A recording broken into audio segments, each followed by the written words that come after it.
Welcome to Thamarai recipes. இன்றைக்கி நான் செய்ய போகிறது காலிஃப்ளவர் வச்சு ஒரு டேஸ்டியான கிரேவி தாங்க. இதுக்கு பாதி காலிஃப்ளவர் பொடியை கட் பண்ணி எடுத்து நல்லா தண்ணியில் கழுவி வச்சுருக்கேங்க. இப்போ இதை ஒரு கடாயில் போட்டுட்டு கொஞ்சமாக உப்பு சேர்த்துக்கலாம். கூடவே 1/4 ஸ்பூன் அளவுக்கு மஞ்சள் தூள் சேர்த்துக்கலாங்க. அதுக்கப்புறமா ஒரு 1/2 டம்ளர் அளவுக்கு தண்ணி சேர்த்துட்டு இந்த காலிஃப்ளவரை நல்லா வேக வச்சிடலாங்க. காலிஃப்ளவர் 3/4 பதம் வெந்ததுன்னா போதும், ஒரு பாத்திரத்துக்கு மாற்றிடலாம். இப்போ இதுக்கு மசாலாவுக்கு 1 மூடி தேங்காய், 3 பச்சை மிளகாய், 1 கொத்து கருவேப்பிலை, 1 துண்டு இஞ்சி, 5 பல் பூண்டு, 1 பட்டை, 2 கிராம்பு, கொஞ்சமாக கசகசா, 1 ஸ்பூன் அளவுக்கு சோம்பு சேர்த்து தண்ணி விட்டு நல்லா பேஸ்ட்டாக அரைச்சி எடுத்து வச்சுக்கலாங்க.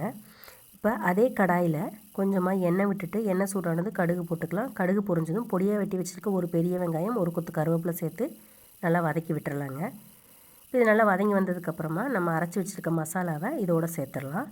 இப்போ இந்த கிரேவி தோசையோட சப்பாத்தியோடு சாப்பிட்றதுக்கு, சாதத்தோடு சாப்பிட்றதுக்கு ரொம்பவுமே நல்லாயிருக்கும். சப்பாத்தி தோசைக்கு தொட்டுக்கிற மாதிரினா நீங்கள் கொஞ்சம் தண்ணி அதிகமாக சேர்த்து கொஞ்சம் செமி கிரேவியாக வச்சுக்கலாம்.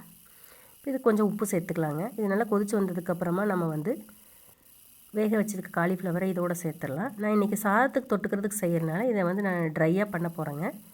இப்போ இது நல்லா வெந்து வந்துடுச்சு. இப்போ இந்த கிரேவி சாதத்தோடு சாப்பிட்றதுக்கு ரெடியாக இருக்குது. நீங்களும் இது மாதிரி ட்ரை பண்ணி பாருங்கள்.